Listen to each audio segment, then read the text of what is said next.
Glória a Deus. Vamos à palavra do Senhor. Essas últimas semanas eu venho compartilhando com você sobre a verdade da graça de Deus sobre as nossas vidas. Na semana passada eu falei para você sobre nós termos convicção dessa revelação sobre a nossa vida e entendermos que o Senhor nos levantou como uma voz dessa mensagem. Eu espero que você esteja ciente disso e buscando viver essa verdade sobre a sua vida, em nome de Jesus. E hoje eu vou ministrar o que era para eu ter ministrado na semana passada. E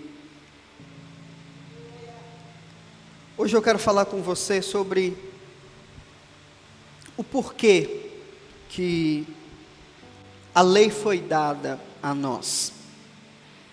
Por que Deus trouxe isso? E eu quero que você veja essa imagem. O que você está vendo aqui? Um braço quebrado, né? Esse aqui é um raio-x. E esses dias levei a Aline no médico, porque ela estava sentindo umas dores na coluna, né? Falei, vamos lá saber o que tem aí nesse trem, né? E aí nós tiramos um raio-x. Né? Como é que o médico faz assim, né? Aí. Mas graças a Deus está retinha a bichinha, olha. Nada. Mas aí eu estava preparando essa mensagem, eu lembrei disso aqui, e aí eu trouxe uma imagem para você ver, já que a dela estava certinha, né? Trouxe um braço fraturado para vocês. Sei que a imagem também é clara, mas a fratura está bem aqui, ó. Está quebrado. E é interessante que o raio-x, ele vai, pelo menos esse, né? Vai mostrar para nós onde está o problema. Quem aqui já quebrou alguma parte do corpo?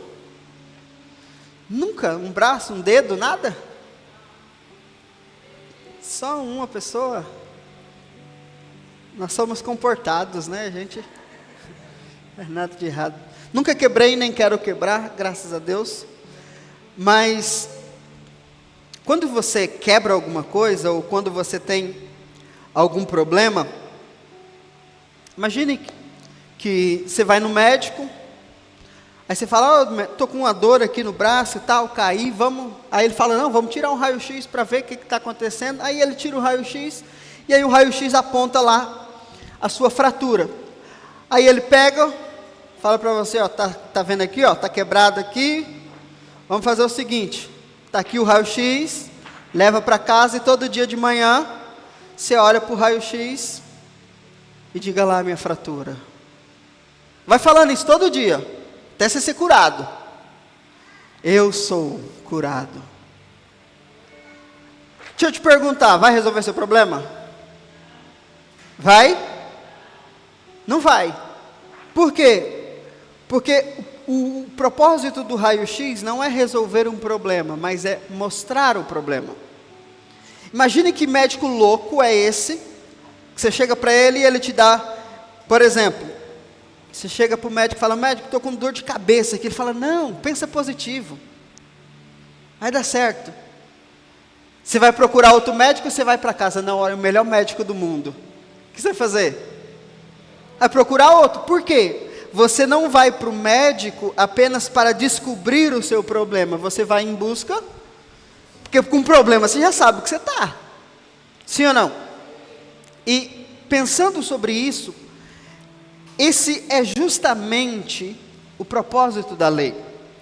A lei é um sistema de raio-x, que Deus estabeleceu não para dar a solução do problema, mas para mostrar para o homem que ele tinha um problema. Só que o homem fez desse raio-x um empecilho para ele ser curado.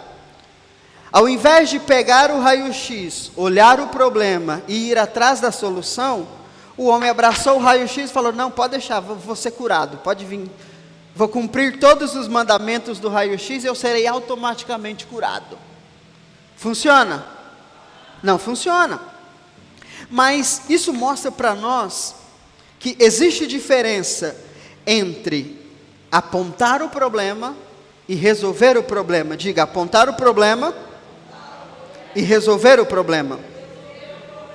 Deus deu um diagnóstico para o homem. Qual é o diagnóstico que Deus deu para o homem? Você está quebrado. A sua identidade, a sua natureza está corrompida. Agora, um diagnóstico é a solução? Não. Você vai no médico, aí o médico passa para você, ó, você está com esse tipo de doença. Você fala, que bênção. E agora? Não, e agora nada, é isso aí mesmo. Mas eu faço o quê? Não sei, não cheguei nessa parte. Ou nos médicos de hoje, espera aí que eu vou procurar no GPT.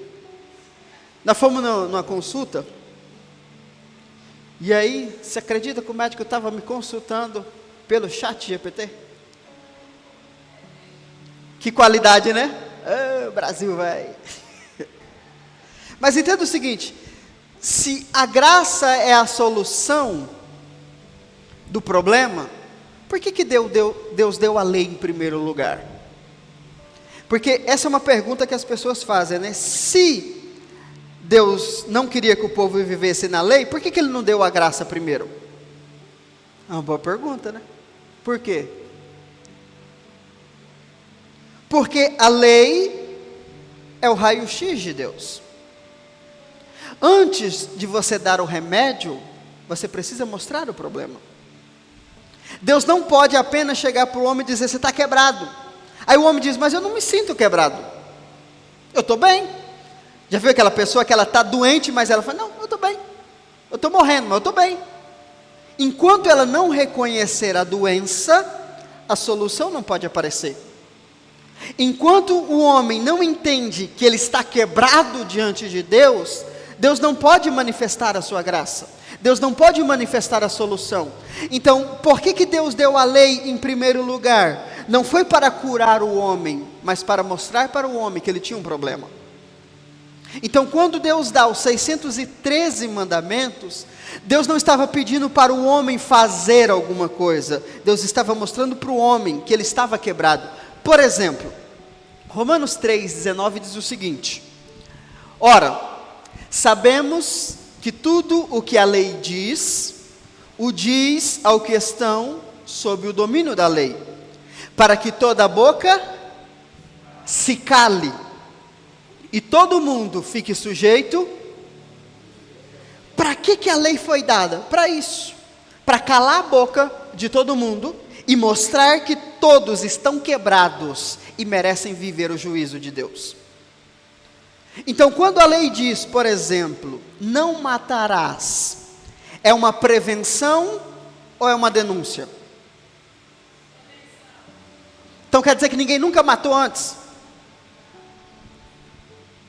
Não é uma prevenção, é uma denúncia. Por exemplo, o mesmo cara que recebeu não matarás, quando ele desce, ele manda matar 3.000. Então, a lei não foi dada para prevenir o pecado, mas para mostrar o pecado. Por exemplo, a lei diz, não mentirás, mas o sacerdote foi o primeiro a mentir. Moisés chegou e falou, e aí Arão, o que aconteceu? Ah, Moisés, eu não sei. Nós estávamos aqui adorando, e de repente o povo trouxe ouro para mim, aí apareceu esse bezerro. Está escrito na Bíblia. Arão falou, não sei, apareceu esse bezerro aqui do nada. O que é isso? Mentira. Então quer dizer que o mandamento não mentirás é uma prevenção ou é uma denúncia? Uma denúncia. Então a lei não foi dada para o homem ter uma boa conduta, a lei foi dada para mostrar para o homem que ele não tinha uma natureza perfeita. Então, por exemplo, quando o primeiro mandamento é estabelecido, adorarás somente o Senhor teu Deus. Enquanto Deus está falando isso, o que Israel está fazendo? Então Deus não está dizendo, ó Moisés, avisa para o povo para eles não adorar. Deus está dizendo, Moisés, esse povo não vai dar conta de adorar só a mim, Moisés. Sua luta vai ser essa, sua vida inteira, arrancar esse povo. E você não vai conseguir, você vai morrer de desgosto. Moisés, não Senhor, puxa comigo, manda a lei aí que eu resolvo. Morreu de desgosto, velho. Deus que me livre de viver assim. Diga comigo, a lei não é prevenção. É denúncia. O próprio apóstolo Paulo diz isso, né? Ele diz assim, ó, eu não descobriria o que é adultério, não é adultério, se a lei não me dissesse adulterarás, não adulterarás. Então significa que, olha esse texto, Romanos 3:20, porquanto ninguém será declarado justo diante de Deus, confiando na obediência à lei, pois é precisamente por meio da lei que chegamos à irrefutável conclusão de que somos todos. Então, para isso a lei foi dada, para dar um diagnóstico para nós. Todos nós somos pecadores, não porque praticamos o pecado, mas porque temos uma natureza pecaminosa. A lei não é para prevenir os atos pecaminosos, mas para mostrar a natureza pecaminosa. Você está conseguindo compreender? Então, o que Deus está fazendo na verdade é mostrar, olha gente, depois que Adão pecou, vocês quebraram, vocês estão contaminados, e o vírus está aí no corpo de vocês, ainda que o sintoma não se manifeste, o vírus está aí. Por exemplo, tem gente que fala assim, eu não bebo, eu não fumo, eu não faço nada de errado, por que eu preciso ir para a igreja? Porque ainda que o vírus esteja incubado, ele está aí dentro. Às vezes ele não se manifestou como sintoma, mas a lei vem para mostrar que apesar da nossa obediência a ela, todos nós somos pecadores. Então é um raio-x perfeito. Por quê? Porque Deus não vê os seus atos, Deus vê o seu coração. Nos seus atos, na sua aparência, você pode mostrar santidade, mas se a sua natureza não for transformada, na hora que Deus olhar contra a luz, está tudo lá, sua fratura. O raio-x não resolve o problema, ele mostra o problema. Amém? Então, por que Deus projetou a lei? Para calar nossa boca. Para mostrar para nós que nós não temos justiça em nós mesmos. Nós precisamos de uma justiça que não provém de nós, mas provém dele para nós. Uma outra ilustração que a gente poderia fazer é um espelho. Imagina, você chega diante do espelho e você não gosta do que você está vendo no espelho. Aí você quebra o espelho. Espelho desgraçado, você está mentindo para mim. Aí você vai lá e compra outro. Vai ser diferente? Parece que é, né? Não, eu estou do meu lado errado. Não, você está errado. Não, é que eu fico mais bonito desse lado. Já viu que tem gente que fala assim? Esse é meu lado mais bonito. Mas você olha para o outro, é igual. Se o outro é feio. Agora, imagine que você está tudo sujo. Aí você chega diante do espelho. O que o espelho vai mostrar? Não é possível. O espelho não está limpo? E por que ele mostra a sua sujeira? É isso que as pessoas não entendem. A lei é má? Não. A lei é boa, santa, justa, perfeita. O problema não está nela. O problema está em você. Se você chega diante do espelho, ainda que ele esteja limpo, perfeito, e você esteja sujo, ele vai mostrar a sua sujeira. Por quê? Porque ele apenas vai refletir quem você é.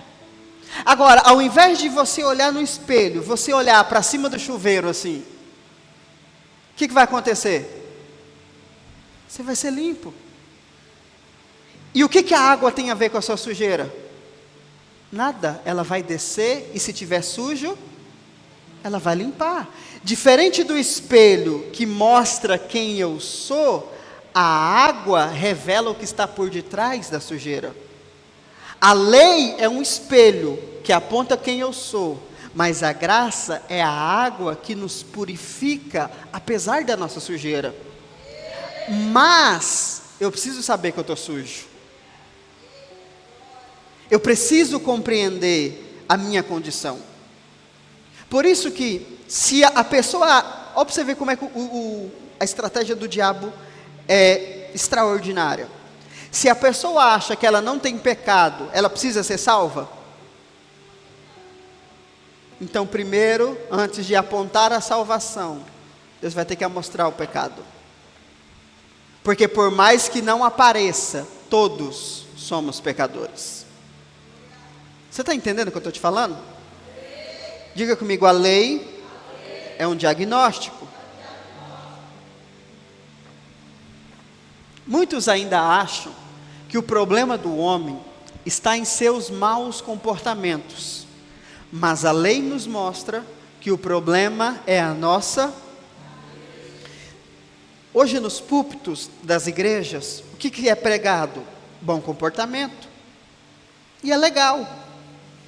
O problema é que o púlpito da igreja prega isso, a escola prega isso, alguns bons filmes pregam isso, algumas boas séries pregam isso, religiões pregam isso. Se todo mundo prega isso, meu evangelho não é o evangelho, porque a Bíblia diz que o evangelho é contra a mão do mundo.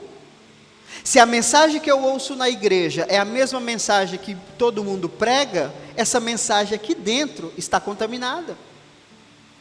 Por quê? Porque o que a Bíblia nos ensina não é sobre maus comportamentos, é sobre uma natureza pecaminosa.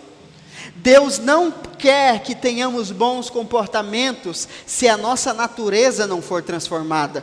Primeiro eu transformo a natureza, depois os comportamentos serão transformados.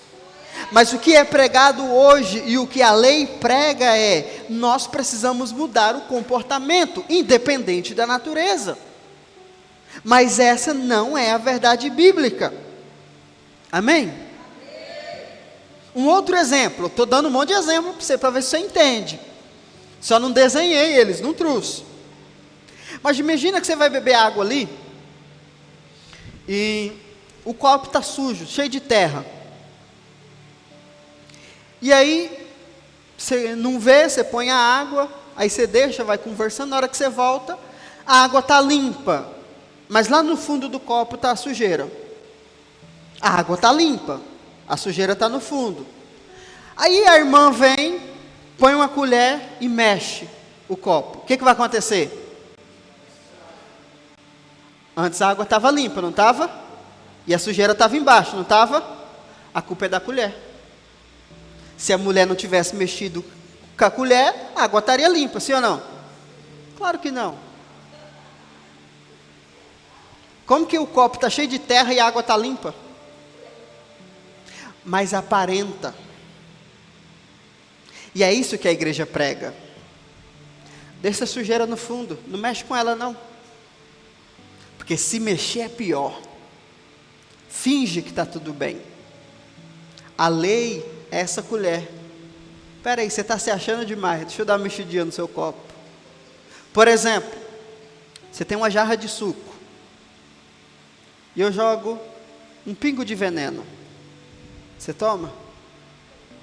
Uma jarra de 1 litro. Um pinguinho de veneno. Que diferença faz? Você nem vai ver. Se você não vê eu colocando, você toma. Mas se você vê um pinguinho de veneno sendo colocado no seu suco, você toma?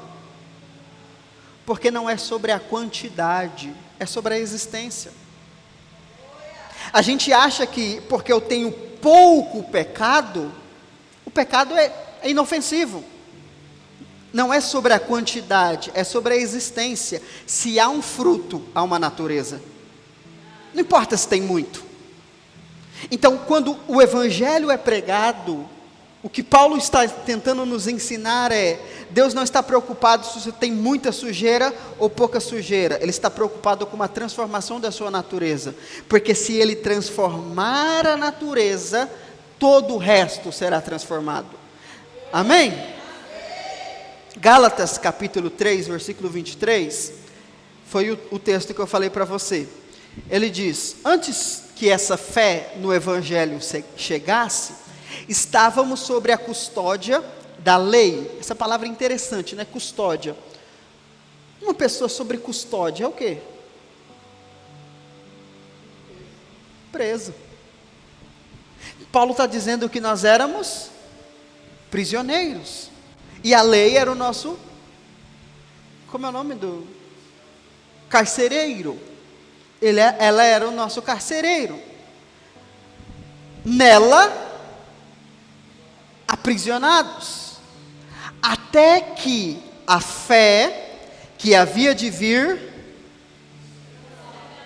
Você não está entendendo o que Paulo está falando. Paulo está dizendo, enquanto a lei existe na sua vida, você é um prisioneiro do raio-x. Você sabe que você tem um problema, você só não sabe como resolver. E a sua vida gira em torno disso. Não pecarás, não pecarás, não pecarás, pequei, não pecarás, arrependeis, não pecarás, pequei, arrependeis, não pecarás, pequei, arrependeis, pequeis, arrependeis, arrependeis, pequeis, girando, aprisionado, com raio-x na mão. Você sabe que você tem um problema, e se arrepender não vai resolver, porque não vai mudar o diagnóstico é um só, você precisa nascer de novo. O problema é, como é que nasce de novo? Jesus chega para Nicodemos e fala: Nicodemos, você nem sabe de nada, você tem que nascer de novo. Jesus está falando para um fariseu, mestre da lei, que estudou 15 anos, a Torá. Nicodemos, nascer de novo? Filosofia nova, nunca vi isso. Então quer dizer, olha a pergunta, eu sei que parece burrice, mas é só ele rindo da cara de Jesus. Então quer dizer que eu vou entrar no ventre de novo da minha mãe? Como é que eu vou nascer de novo? Por quê? Porque para eu nascer de novo, o que eu tenho que fazer? Morrer. Já viu para a pessoa, você fala assim: irmão, você vai ser bonito o dia que você nascer de novo. Tem que morrer essa carne velha para nascer um corpo novo. Nicodemos entendeu que o que Jesus está dizendo é: você tem que morrer. Você tem que morrer e nascer. Mas como morrer? Semana que vem eu vou falar sobre isso. Semana que vem vai ser uma das pregações que era para ser hoje. Ainda bem que não foi hoje. Porque eu nunca preguei para você. Vou pregar Romanos 7 para você. Você nunca vai ver essa pregação em lugar nenhum. E se você ver, vai ser errado. Semana que vem eu vou pregar. Então eu preciso morrer. E enquanto eu não morrer, eu sou um prisioneiro. Agora, um prisioneiro do meu diagnóstico. Não dá dó quando você vai no hospital, igual como eu fui, uma senhorinha, tadinha, ela e o velho dela. Ela devia ter uns 80 e pouco, o velho por aí. E ela empurrando o velho. Aí o velho com os exames na mão. Dá dó ou não dá? Agora imagina viver 1.500 anos assim. Andando com o diagnóstico: ô gente, me ajuda, eu estou morrendo. Não matarás. Não matarás. Não matarás. É só isso que ele sabe falar: não matarás. Mas e a solução? Cadê? Não peque, não peque. Tá, mas como é que eu faço para não pecar? Ah, você tem que ser uma boa pessoa. Como? É igual, por exemplo, o mandamento: ama o seu próximo. E se eu não me amo? E aí? Acho que ninguém pensou nessa lei, né? Você tem que amar o próximo como a si mesmo. E se eu já tentei suicídio? Então posso cometer homicídio? Estou amando ele igual eu. Não, aí. Mas é o mandamento. Se eu, por exemplo, não tenho comida em casa, eu posso negar comida para os outros? Estou me amando como a mim mesmo. Se eu estou em depressão, eu posso fazer os outros chorar? Estou amando os outros como a mim mesmo. Por quê? Porque eu estou na ótica da doença, não da cura. Não sei se você está entendendo o que eu estou falando. Viver olhando para a lei é viver em constante consciência da fratura, da sua falha, do seu pecado, do seu nunca, é o suficiente. Isso resolve o problema? Você saber que você é um pecador desgraçado, que vive longe de Deus, resolve o seu problema? Ai pastor, nossa, agora eu estou em paz. Olha, eu não sabia. Claro que você sabia. O que adianta você chegar para a pessoa e falar, você vai para o inferno, porque você bebe. Aí você fala, só por causa disso? É porque você não sabe as outras coisas que eu faço? Porque nós julgamos a aparência, Deus julga a natureza. Agora, 2 Coríntios 3:6. Ele nos capacitou para sermos ministros de uma nova aliança, não da letra, mas do Espírito, porquanto a letra mata, mas o Espírito, por muitos anos, eu aprendi que a letra é o conhecimento. Crente não pode estudar muito não, crente tem que ser cheio do Espírito Santo, porque a letra, aí viram essas igrejas pentecostais, tudo com cheio de asno lá dentro. Vamos ali passar o sal grosso na cara, vamos, estou sentindo, aleluia. Por quê? Porque a letra matou o cérebro dele, ficou só o espírito. Mas quando Paulo fala da letra, Paulo não está falando de conhecimento, porque Paulo é um dos maiores teólogos da palavra de Deus. Um homem que fala 3 línguas, 3 idiomas, que tem dupla cidadania, um homem que é fariseu. Eu acho que ele não está falando de estudo. Quando Paulo fala que a letra mata, essa letra é como uma sentença judicial contra nós. Ele está falando da lei. A lei mata. Uau! Mas não é o diagnóstico de Deus? Se você ficar a vida inteira com o diagnóstico de câncer na mão, o que vai acontecer? Não, mas você não diagnosticou? Aqui pastor, aqui eu estou com câncer bem aqui, E agora? Não sei, o médico só falou que eu estou. Daqui uns dias o que vai acontecer? Você vai morrer. Porque o diagnóstico não resolve o problema, ele mostra.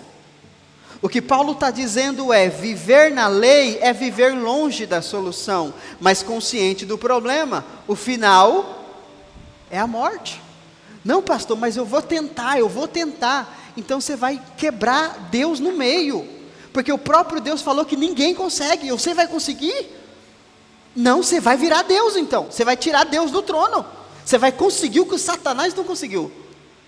Você vai ser o novo Lúcifer. Está amarrado, pastor, sangue de Jesus tem poder, Ave Maria. Você viu o que o Papa fez agora? Vocês viram? Abra os olhos, irmão. Abra os olhos que o chefe está chegando. Não é o chefe Jesus não, é o outro chefe. Está chegando, o Papa falou que Maria não salva. Os católicos estão tudo...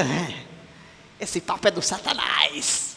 Eu vi um vídeo de um padre falando isso. Esse Papa é a serviço do anticristo.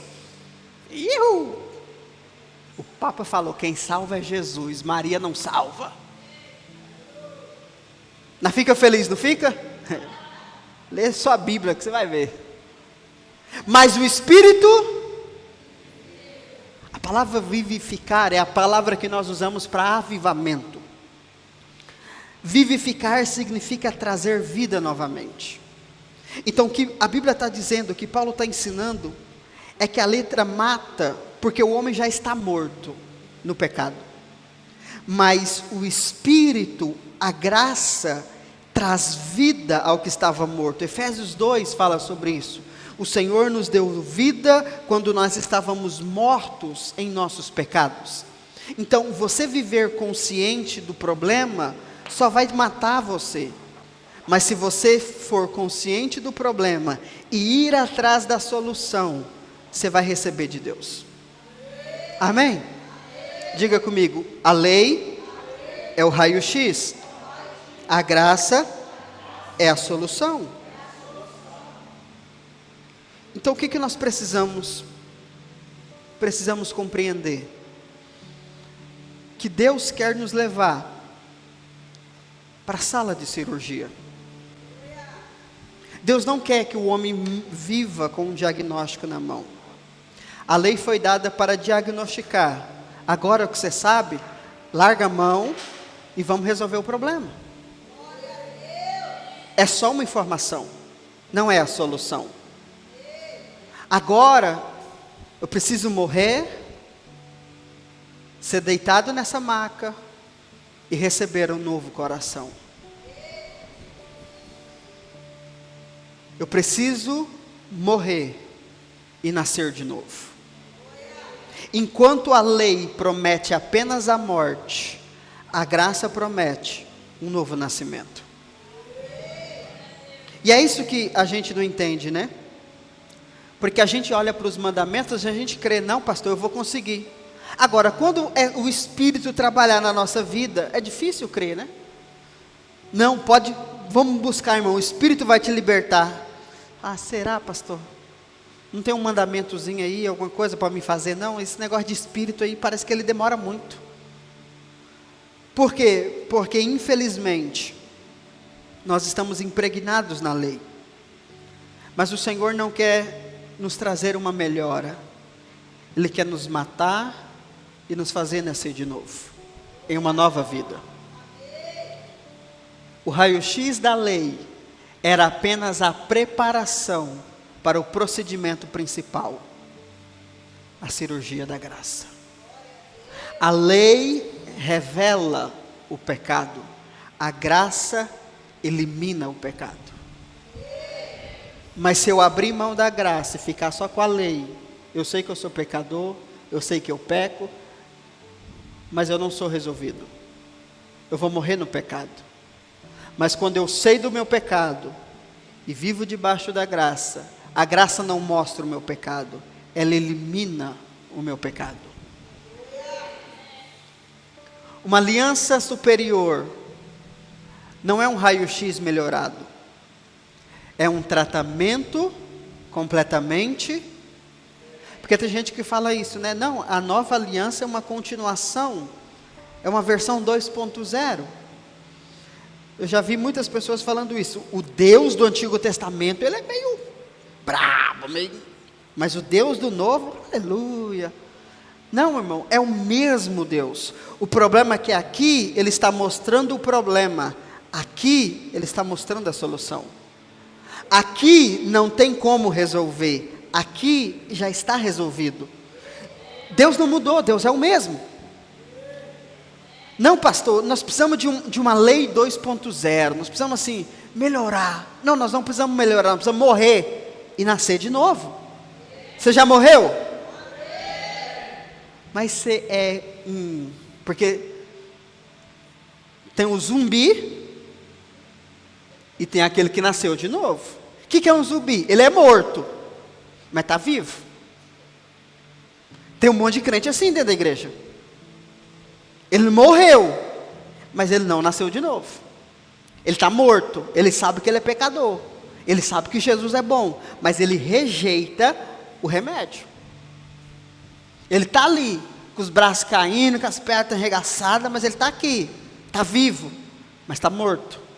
A Bíblia não promete que você vai viver vivo morto. A Bíblia diz que você vai morrer completamente, e uma nova vida será gerada em você. Por isso, o remédio não é opção. Nós não estamos aqui para pregar melhoramento. 5 passos para você ser um marido melhor. Não, irmão, vai lá na palestra, vai lá para outro lugar. Aqui não é lugar, aqui é lugar de você entender como morrer para Jesus ser um marido melhor para minha esposa. Minha esposa, a Aline não precisa de um Mike melhor, ela precisa que eu morra e Jesus seja o marido dela. Que ele use só o meu corpo. É disso que ela precisa. O que a igreja precisa não é de bons crentes. O que a igreja precisa é que a gente morra. Porque, irmão, uma igreja onde fica um monte de gente querendo dar opinião, é uma igreja de um monte de morto-vivo. É um monte de zumbi. Não, pastor, eu morri, mas olha, eu não gostei do que você falou. Então você está vivo ainda, irmão. Precisando dar facada, não sei. Uma igreja que vive na graça é uma igreja onde a sua opinião não importa. O que importa é a revelação de Cristo. Você está entendendo o que eu estou falando? O que a nossa nação precisa não é de um presidente evangélico. Porque a Bíblia nunca disse que a transformação do mundo virá pela política. Os judeus esperam isso, por isso mataram Jesus. Jesus não atendeu os critérios da religião e da política da época. Mataram ele. O que a igreja precisa ser não é uma resposta política. Porque colocaram na nossa cabeça, o diabo é maravilhoso nas suas estratégias. Colocaram na nossa cabeça que a igreja tem que estar em tudo. A igreja tem que estar na política, a igreja tem que estar na música, a igreja tem que estar na escola, a igreja tem que estar em tudo. Só que o que a gente não para pensar é que se a gente está focado em ser igreja para as coisas, nós esquecemos de ser igreja para Cristo. Aí vira esses pastores que ao invés de pregar o evangelho, prega política, porque na cabeça dele a solução não virá pelo evangelho, virá pela política. Aí ele vai ensinar a igreja como votar. Hoje falaremos sobre o dia sagrado, o dia do Yom Kippur. Não, o dia da eleição. Antes de você votar, confirma, vou te dar um número. Vamos transformar a nação como? Votando. E Jesus estava quando ele viveu, Israel estava no regime opressor de Roma. Algum momento Jesus disse para eles ir lá e matar todo mundo? Não, sabe, eu sou a verdade, eu sou o caminho, eu sou a vida, mas para Israel prosperar precisa matar o imperador. Não, Jesus disse, dai a César. Os fariseus falaram, você não é Messias nenhum não. Ele está dizendo que eu tenho que pagar imposto para o opressor. Aqui, você não é Messias coisa nenhuma. Irmão, se Jesus estivesse hoje, Jesus ia falar para você, 13. Você fala, Jesus aqui, você é o anticristo, rapaz. Por quê? Porque a esperança da igreja e a esperança do mundo não está na política, não interessa quem está lá, interessa o que está acontecendo aqui. Essa é a verdadeira transformação. Não, o Brasil vai mudar quando os crentes for para a educação. Aí você entra dentro da escola, te proíbe de pregar. Você faz o quê? Pastor, pois é, eu entrei aqui, agora eu não sei o que eu faço. Por exemplo, você sabia que crente não sabe lidar com universidade? A maioria dos jovens evangélicos que vão para a universidade ou se tornam ateus ou se tornam gnósticos. O que é agnóstico? Que duvida de tudo. Por quê? Ateu é aquele que não acredita em Deus, são duas coisas diferentes. Um não acredita, o outro duvida. E cresceu dentro da igreja. Por quê? Porque a igreja ensinou ele a ser crente, mas não ensinou ele a ter um relacionamento. Ele sabe o que ele tem que fazer, mas ele não sabe quem ele é. Aí quando ele chega lá na faculdade, que todas as crenças dele é confrontada, ele fala, é verdade, é tudo mentira. Agora eu vou fumar uma e vou acreditar nas estrelas. A maioria dos crentes evangélicos, jovens, não conseguem continuar cristãos na faculdade. Aí o que a sabedoria milenar disse? Crente não pode fazer faculdade. Aí virou esse monte de gente burra, que não sabe entrar numa discussão. Por quê? Porque o pastor, ao invés de ensinar, proibiu. Ao invés de dar a solução, deu só o diagnóstico. Gente, nós não estamos preparados para ir para a faculdade não. Sabe o que a gente faz? Vamos fugir. Foi o que fizeram. O Lula voltou, gente, é melhor nós pegar nossa malinha e ir embora. Foi o que um monte de crente fez. Inclusive esses que ficam mandando a gente ir para a rua, fazer protesto, está tudo lá fora. Por quê? O raio-x mostra o problema, mas não resolve o problema. Você está entendendo o que eu estou falando? Então o que nós precisamos? Nascer de novo. Vamos matar? Vamos? Eu estou com uma mensagem para pregar sobre isso, mas vai demorar uns dias aí. Mas o que a gente precisa? Nós precisamos receber anestesia da nossa fé. Quando você vai fazer um procedimento cirúrgico, você precisa ser anestesiado, sim ou não? Para quê? Para não sentir dor, né? É o que a gente pensa. Mas na verdade é para você não reagir. É para que ao receber o processo, o seu corpo não reaja.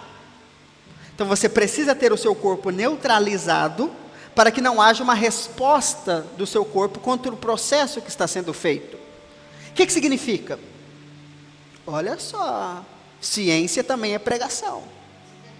Significa que quando você nasce de novo, Deus precisa neutralizar a sua justiça própria, para que você não ache que você tenha que fazer alguma coisa.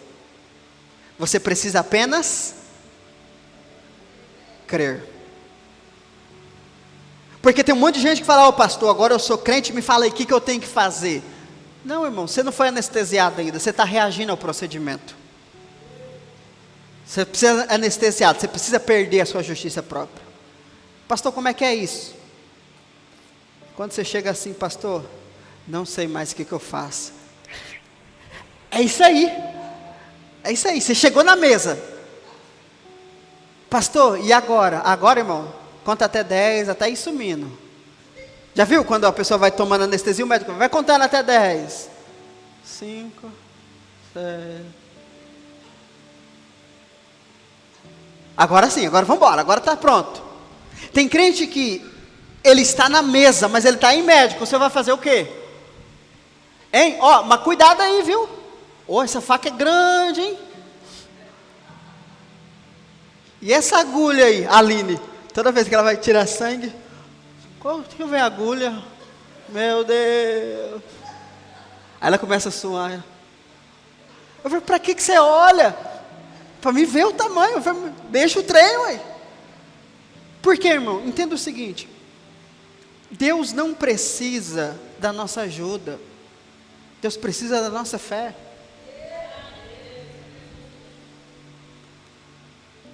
A sua força própria é neutralizada. Você confia completamente no cirurgião. Quando você está anestesiado, irmão, você não tem controle. Já foi no dentista? Eu quero beber água. Aí você bebe, sai tudo aqui. É humilhante, não é? É isso que Deus quer de você. Não tenta reagir, cara. Só confia. Senhor, mas eu estou meio torto aqui, ó. Faz parte. Ele está trabalhando. O processo está acontecendo. Senhor, mas eu não estou vendo. Confia. Confia.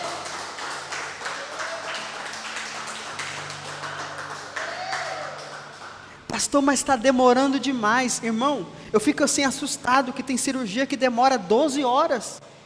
Você em sã consciência consegue ficar deitado numa mesa de cirurgia com a faca entrando dentro de você por 12 horas? Você tem que estar morto, né? Tem que estar anestesiado. Deus é do mesmo jeito. Por que o nosso processo em Deus demora? Porque ainda a nossa força ainda está agindo. Deus não pode operar você enquanto você não for neutralizado. Amém? E a lei, irmão, a lei te manda fazer, agir, trabalhar. O que Jesus manda? Descansa. Descansa. Pastor, eu não consigo. Então vai demorar seu processo, irmão.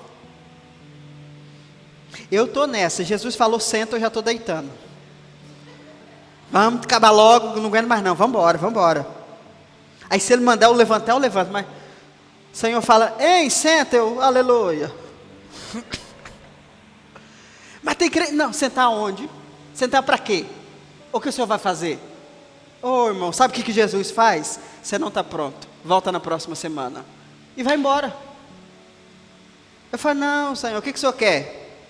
Senta. Não, o Senhor não quer que eu deito? Aqui, ó, me dá aqui, ó, eu mesmo ponho aqui, ó. 10, 9, 8. Aí eu falo: mas eu nem ia te operar, eu já dormi. Porque quanto mais rápido for a minha entrega, mais rápido vai ser o processo. Você está entendendo? Deus não quer consertar uma rachadura. Deus quer fazer um transplante na sua vida. Sabe o que eu aprendi? Esses dias eu estava orando. Falei, Senhor, preciso de dinheiro. Aleluia. Ainda bem que crente não faz essas orações, né? Aí o Senhor falou para mim, você não precisa de dinheiro, você precisa de um transplante. Eu falei, o que foi com o meu coração, Senhor? O que foi, meu pulmão? Ele falou, não, você não precisa de dinheiro. Você precisa sair, você precisa que eu tire de você todo câncer de pobreza e faça um transplante de prosperidade. Eu falei, nossa, que lindo, poético. Aí o Senhor disse, enquanto vocês estão procurando apenas resolver um problema local, eu quero resolver um problema total. O teu problema não é a falta de dinheiro, o teu problema é a falta da prosperidade. E prosperidade não começa fora, começa dentro. Eu não preciso de um casamento, eu preciso de uma satisfação interior. Porque quando eu sou satisfeito comigo, tem gente que quer ficar comigo. Está conseguindo entender? Pastor, eu quero casar logo. É mesmo, irmão? Você consegue ser feliz sozinho? Não, pastor, Deus o livre. Então você não está pronto. Porque você vai fazer essa pessoa infeliz. Você está entendendo? Oh Senhor, eu quero tanto prosperar, Pai. Mas você quer prosperar para pagar a conta? Ou você quer prosperar para administrar riqueza? Não, pastor, administrar dá trabalho, nem sei contar, nem sei fazer conta. Então você não está pronto. Você está entendendo? Porque imagina, a pessoa chega para você e fala assim, hein, vou fazer 1 milhão, uma transferência de 1 milhão na sua conta. Você fala, conta, meu Deus, qual é a minha conta, Pai? E se for essa a sua última chance? Fala, não, peraí que eu vou pegar a conta. Aonde está? É igual a pessoa fala seu CPF. Esse é meu CPF. Peraí, deixa eu ver aqui. Se você não sabe o seu CPF, irmão. Não vou perguntar, não. Deus não quer te dar uma solução. Deus quer te fazer um transplante na sua vida. Ele quer remover completamente tudo aquilo que te impede de ser quem Ele te criou para ser. Amém? Ele remove o osso fraturado, doente, infectado pelo DNA de Adão, e substitui pelo seu próprio osso, perfeito, santo. Isso aqui é maravilhoso. Presta atenção no que você está lendo. Deus não quer colocar um pedaço de osso em você, Ele quer arrancar o osso e colocar o dele. Deus não quer que nós sejamos bons, Deus quer manifestar Cristo em nós. Deus não quer que eu tenha dinheiro, Deus quer que eu tenha a prosperidade de Cristo em mim. As pessoas falam assim, mas Jesus era pobre. Um homem que manda pegar moeda na boca de peixe, vem falar para mim que ele é pobre. Um homem que pega 5 pão e 2 peixes, alimenta 15 mil pessoas, não vem falar para mim que ele é pobre. Não, mas ele não tinha dinheiro. E quem precisa? Pedro, estou sem dinheiro, vai ali no peixe.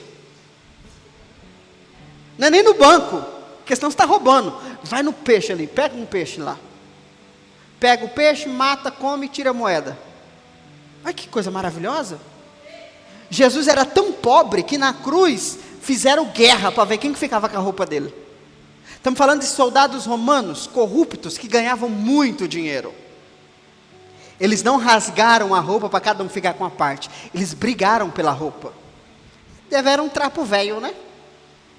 Era um trapinho velho. Não, vamos levar, gente, para falar que nós matamos Jesus. Não, eles queriam a roupa de Jesus para vender e ganhar dinheiro. Valia muito. Jesus não era pobre. Ele se fez pobre. É diferente.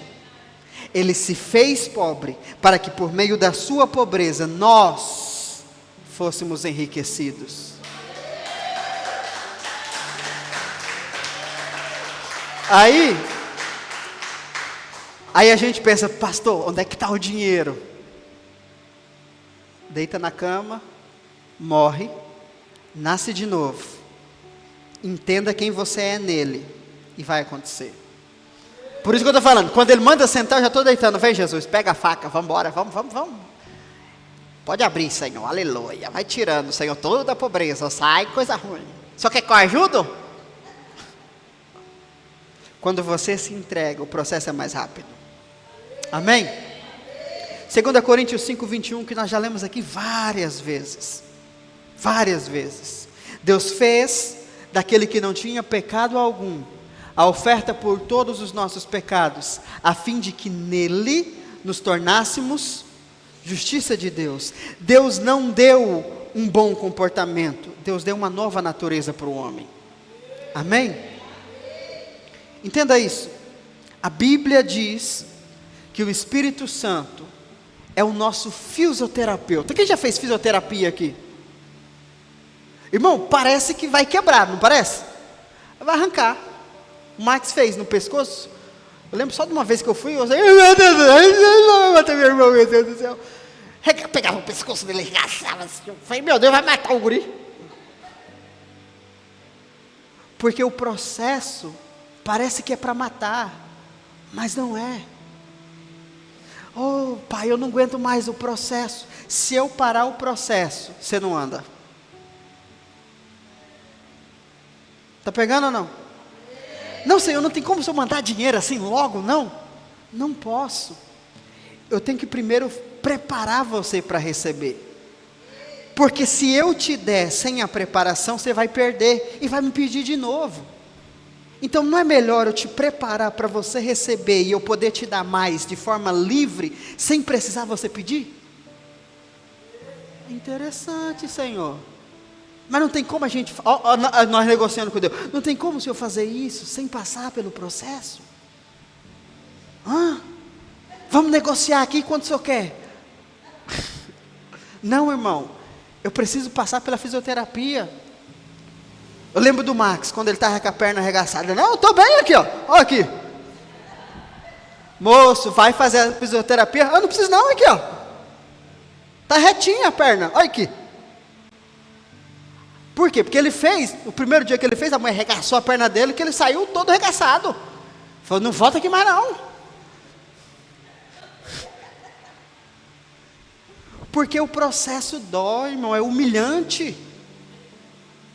Ele falou que ele não sabia pedalar na bicicleta. Ai, não é humilhante um trem desse? Um cara de 20 anos não sabe pedalar. Só porque sofreu um acidente? O processo é humilhante, o processo é dolorido, o processo é demorado, mas ele resolve o problema. Você está entendendo? Nunca, irmão, nunca diga que Deus está demorando com você. Mas também não inventa essas histórias. Não, Deus não está demorando, Deus está caprichando. Deus não é mulher. Mulher que tem, não estou demorando, estou me arrumando. Não, Deus não vai fazer um show para você. Deus não está demorando, Deus está te capacitando. A sua anestesia que não pegou ainda, você está reagindo. Quando você perceber, Deus está demorando, lembra do que eu estou te ensinando. Eu acho que eu ainda estou vivo. Senhor, eu estou morto. Pode fazer. Terminou, Senhor? Está vivo ainda. Anestesiado não fala. Hein, Senhor? Falta quanto tempo? Dá mais anestesia para ele.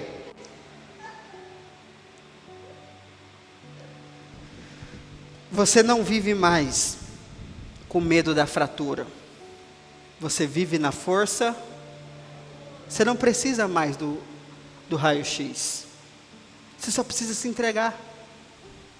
Pastor, mas o meu problema é insolúvel. Você nem sabe o que significa isso. Não é, irmão. Você está olhando para a fratura. Ai, pastor, é porque eu tenho medo. Exato. É porque você está vivo ainda. Está na hora da gente morrer. Semana que vem eu vou falar com você sobre isso. Amém? A minha pergunta é, onde você quer viver? Você quer viver andando com o raio-x na mão? mostrando para todo mundo, ou às vezes escondendo de todo mundo a sua realidade, ou você vai se submeter ao processo. Eu quero ser curado.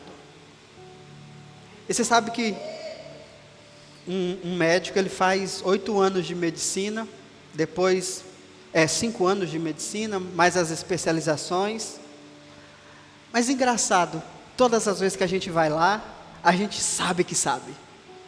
Não, doutor, não é isso não, deixa eu te falar o que é. É porque eu fui fazer um negócio, aí eu dei mau jeito, não é problema não. Com o médico tudo bem, mas com Deus, irmão. O problema é que se você faz com todo mundo. Se você quer ensinar para o padre como rezar a missa, você vai tentar dizer para Deus como ser Deus. Aí sabe o que ele vai fazer para você? Volta semana que vem. Eu não quero. Eu acho que a pior coisa que tem é você sair de casa para resolver um problema e voltar com o problema. É ou não é? Irmão, quando eu saio de casa para resolver um trem e esse trem volta comigo, ele vai ter que ficar em algum lugar. Para casa ele não volta não. Por quê? Porque senão será um problema duplo. Perdi meu tempo, perdi recursos e minha paciência. Que nós não sejamos assim com Deus. Amém? Fica de pé. A lei diz: olhe para a sua fratura, para o seu problema. A graça diz: olhe para o seu cirurgião, confia nele. Ele é tudo que você precisa. Amém? Feche os seus olhos. Senhor, que essa palavra seja verdade no nosso coração. Nos ajude a confiar na solução que o Senhor estabeleceu. Nós sabemos qual é as áreas da nossa vida que precisam ser curadas, mas nós não temos forças ou capacidade para resolver esses problemas. Nós precisamos do Senhor. Nessa manhã nós nos deitamos espiritualmente nessa maca e nos permitimos ser tratados pelo Senhor. A lei não pode resolver o nosso problema. Somente o Senhor pode resolvê-lo. Nós não estamos debaixo da lei, nós estamos debaixo da graça. E nós confiamos no Senhor Jesus. Nós entregamos a nossa vida ao Senhor. Opera em nós. Opere na nossa saúde. Opere na nossa mente. Opere nas nossas finanças. No nosso casamento. Na nossa família. No nosso coração. Na nossa alma. O que precisar ser feito, faça em nós. Em nome de Jesus, Senhor. Nós não queremos mais viver aprisionados. Nós queremos ser livres. Foi para a liberdade que o Senhor nos libertou. Que nós possamos desfrutar dessa graça. E que possamos ver a obra do Senhor, que já foi consumada, sendo manifestada sobre a nossa vida. Eu oro por isso, em nome de Jesus. Amém. Faça assim com as suas mãos.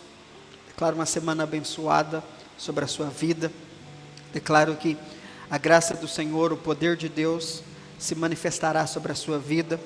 E que você seja anestesiado, que você não reaja, mas que deixe Deus trabalhar e manifestar a obra dele sobre a sua vida. Em nome de Jesus. Amém? Deus abençoe. Uma boa semana. Em nome de Jesus.